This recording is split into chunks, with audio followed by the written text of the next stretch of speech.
May mga sumigaw ba talaga ng Duterte sa harap ni Marcos sa Davao Oriental? O, huwag agad magpapaniwala. Sa video na pinost ni Madam Coriana na may 1.8 million followers sa Facebook, rinig ang mga nagcha-chant ng Duterte noong bumisita si President Bongbong Marcos sa Davao. May nakalagay ding text na reaksyon ng mga taga Davao sa pagdalaw ni BBM sa kanyang video na inilabas noong October 13, 2025. Meron itong mahigit 4 million views at 45,000 likes. Pero, totoo nga ba ito?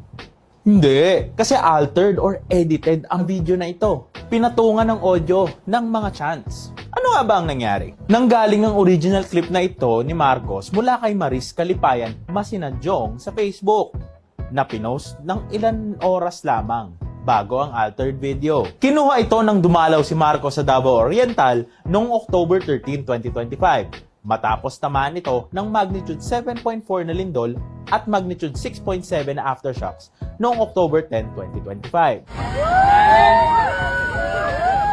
Ang totoong audio ay naglalaman ng reaksyon ng mga taga-suporta niya noong dumating siya at ang tunog ng sasakyan. Kaya bago mag-react o mag-share, siguraduhin tama o totoo ang nilalaman nito at laging tandaan na hindi porke viral ay totoo.